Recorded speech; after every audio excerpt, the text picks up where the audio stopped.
आप सभी को मेरा श्री गौरी शंकर सीताराम राधे श्याम गौरी शंकर दरबार में मैं सुयश अग्रवाल आप सभी का स्वागत करता हूँ। अब देखो भाई, जितने भी भगवान के साधक जन हैं, जितने भी भगवान के भक्त हैं, वो सभी लोग इस बात को बड़े अच्छे से जानते होंगे कि हमारे सनातन धर्म के जितने भी शास्त्र हैं, पुराण हैं, ग्रंथ हैं, उनमें भगवान नाम जप की महिमा का जो वर्णन है वो बड़े ही अलौकिक ढंग से किया गया है, बहुत ही विलक्षण ढंग से बताया गया है। अब चाहे वो श्री रामचरितमानस हो या श्रीमद् भागवत हो या कोई सा भी पुराण आप देख लो, कोई सा भी ग्रंथ देख लो, कोई सा भी शास्त्र देख लो, तो उन सभी में श्री भगवान नाम जप की महिमा जो है कूट कूट के भरी हुई है। और सबका सार यही है, निचोड़ एकमात्र यही है कि भगवान नाम जप जो है वो भक्ति मार्ग का सर्वप्रधान साधन है। अब देखो, यहाँ पर मुख्य बात ये नहीं है कि भगवान नाम जप की इतनी भारी महिमा है। यहाँ पर मेन बात ये है कि ऐसा हम सभी लोग जानते हैं। यहाँ पर सभी लोग से मेरा मतलब है जो भी भगवान के भक्त हैं, भगवान के साधक हैं। अब देखो भाई, यहाँ पर मेन बात ये है कि ऐसा हम सभी लोग जानते हैं कि श्री भगवान नाम जप की इतनी बड़ी महिमा है, इतनी भारी महिमा है, जो कि सभी शास्त्रों, पुराणों, धर्म ग्रंथों में हमारे दी गई है। अब यहाँ पर प्रश्न ये है कि भाई, जब जब हम इतना जानते हैं कि भगवान नाम जप ही सर्वप्रधान साधन है, तो उसके बावजूद भी हमारा जो मन है वो पूरे तरीके से उसमें क्यों नहीं लग पाता।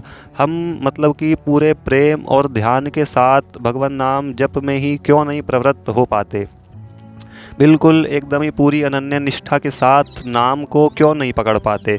और जबकि हमारी बुद्धि में ये जानते हैं, हमें ये पता है, जहाँ भी सुनो, जहाँ भी देखो, यही बात पता चलती है कि भाई भगवान के नाम का जप करो, भगवान नाम का जप करो तो सब कुछ प्राप्त हो जाएगा और अंत में भगवान की प्राप्ति भी हो जाएगी। लेकिन उसके बावजूद भी मन भटकाव में रहता है और हम नाम को उस निष्ठा से पकड़ नहीं पाते।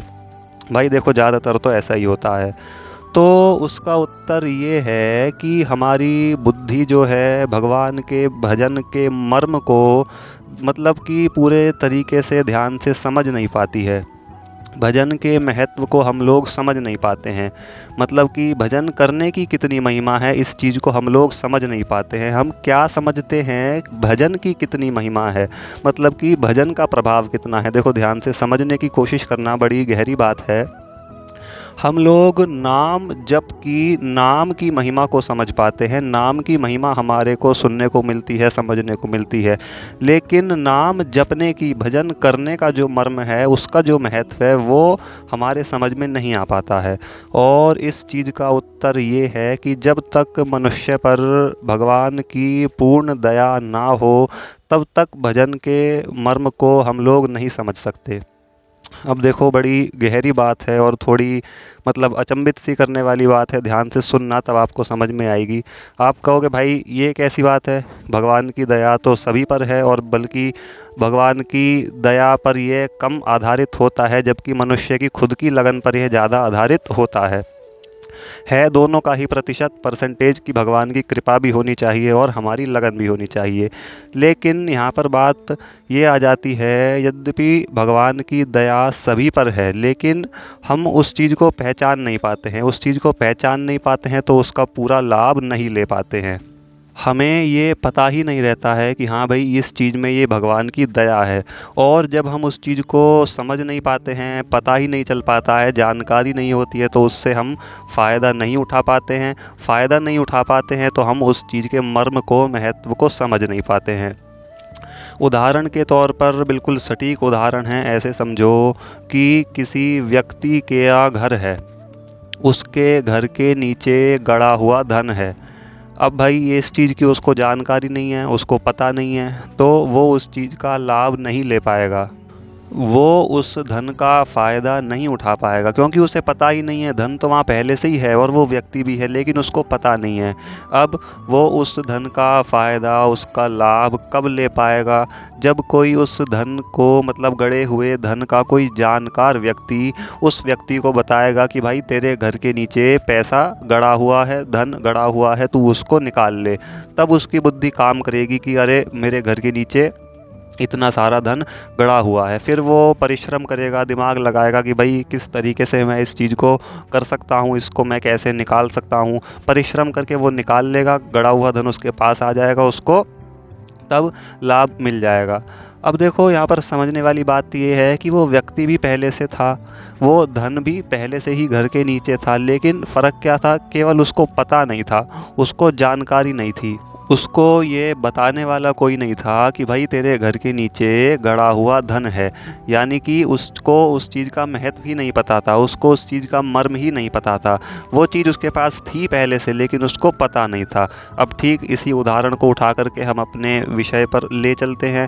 हमको पता सब कुछ है, हमारे ऊपर भगवान की दया है, लेकिन उस चीज़ का पता नहीं है, हम उस चीज़ के मर्म को समझ नहीं पा रहे हैं। क्यों? क्योंकि जानकारी नहीं है। और जानकारी, अध्यात्म की जानकारी देने वाले को ही संत कहा जाता है, और उस चीज़ को ही, उस सभा को ही सत्संग कहा जाता है। इसीलिए कहा जाता है कि भगवान की भक्ति में सत्संग करना बहुत आवश्यक है, क्योंकि उसमें ऐसी काफ़ी सारी चीज़ें होती हैं कि जो हमारे पास होती पहले से है, लेकिन हमें जानकारी नहीं होती है। कुछ ऐसा हो कि भाई हमारे पास, उदाहरण के तौर पर ये उंगली है, तो ये उंगली हमारे पास है, लेकिन हमें पता नहीं है कि ये हमारे पास है। जब कोई आकर के हमें बताए, एहसास कराए, अनुभव कराए कि भाई देख तेरे पास ये उंगली भी है, तब हमें इसका मर्म समझ में आएगा कि हाँ भाई हमारे पास ये भी है। अब इसी चीज़ का एक उदाहरण अध्यात्म में ही, मतलब इसी विषय को लेकर के हम कहें कि हाँ भाई तू ये है, तू ऐसा इंसान है, तू वैसा इंसान है, हाँ भाई हमें ये शरीर मिला हुआ है, तो कहने में कितनी साधारण सी बात लग रही है।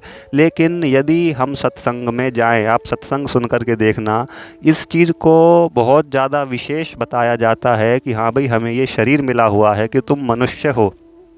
तब जा कर के क्यों भाई, भजन करने का साधन मानव योनि में ही होता है और किसी जीव योनि में नहीं होता है। अब आप किसी साधारण जगह दुनियादारी में बैठ कर के देखो, तो इस चीज़ को कोई महत्व नहीं दिया जाएगा कि हाँ भाई हम इंसान हैं, तू भी इंसान है, तो कोई बात नहीं है। लेकिन जहाँ पर संतों की सभा चल रही होगी, जहाँ पर सत्संग चल रहा होगा, वहाँ पर इसी बात को बहुत ज़्यादा बड़ा चढ़ा दिया जाएगा, क्योंकि सच में ऐसा है। मनुष्य योनि भगवान की दया से ही मिलती है, भगवान की कृपा से ही मिलती है। तो हुई ना हमारे ऊपर भगवान की दया, लेकिन जब तक सत्संग में नहीं जाएंगे हमें इस बात का पता नहीं चल पाएगा, और जब तक पता नहीं चलेगा तो हम उस चीज़ के महत्व को नहीं समझ पाएंगे, उस चीज़ के मर्म को नहीं समझ पाएंगे। तो ऐसा करते करते, सत्संग सुनते सुनते, सत्संग में जाते जाते, वो जो महत्व बुद्धि होती है वो हमारी बनती चली जाती है। भगवान की दया को हम पहचान लेते हैं, तो उससे फिर भजन के मर्म को समझ पाते हैं, समझ में आता है कि भाई हमें ये शरीर मिला है, तो इसका मूल उद्देश्य, मुख्य उद्देश्य भगवान का भजन करना ही है। ऐसा करते करते हमें ये चीज़ समझ में आती है। उसके बाद हमारी प्रवृत्ति नाम में, या फिर भगवान के रूप में, किसी में भी कह लो, भगवान नाम के जप में होने लगती है। तो हम भगवान का नाम प्रेम से या पूरे ध्यान से क्यों नहीं ले पाते हैं? क्योंकि हमें उस चीज़ का मर्म नहीं पता होता है। हम नाम की महिमा को बहुत ज़्यादा जानते हैं, लेकिन हमें भी जपना है, नाम जप की महिमा को हम कम जानते हैं। वो कब समझ में आती है? सत्संग में जा कर के, संतों के पास बैठने से। तो ये मुझे लगता है कि भाई मैंने कोशिश करी है, इस चीज़ को अच्छे से समझा पाया हूँ मैं। नहीं समझ में आई हो तो दोबारा सुन करके देखना, समझ में आ जाएगा। इसीलिए जब भी कहीं भी मौका मिले, भगवान की ऐसी कृपा हो कि भाई सत्संग हो रहा है, कहीं पता चले, तो समय निकाल कर उसमें ज़रूर जाना चाहिए। क्योंकि ऐसा हो सकता है हमारे पास काफ़ी सारी चीज़ें हों, लेकिन हमें उस चीज़ का पता ना हो आध्यात्मिक दृष्टि से। सत्संग में जा कर के जो महत्व बुद्धि होती है, मर्म बुद्धि होती है, वो हमारी जाग जाती है। हम समझ पाते हैं कि भाई भगवान ने शरीर दिया है, उनकी बहुत बड़ी दया है, और हमें ये पता चल गया है कि हमें भगवान का भजन करना है, ये भी उनकी बहुत बड़ी दया है। इसीलिए भगवान की भक्ति के साथ साथ सत्संग में जाना भी बहुत आवश्यक है। सत्संग में हम जाना शुरू कर देंगे, नाम जप में हमारा प्रेम अपने आप बनता चला जाएगा। क्योंकि सत्संग में जाकर के केवल और केवल भगवान को ही मुख्यता दी जाती है, बाकी सबको वहाँ पर एसार घोषित कर दिया जाता है, और प्रमाण भी दिया जाता है कि भाई देखो, संसार दुखालय है और ऐसार है, यहाँ पर कोई भी सार इस संसार में नहीं है। तो भाई जब पूरा संसार ही नश्वर बता दिया जाएगा और हमें ये समझ में आ जाएगा कि हाँ सच में नश्वर है, तो बचा कौन? भगवान।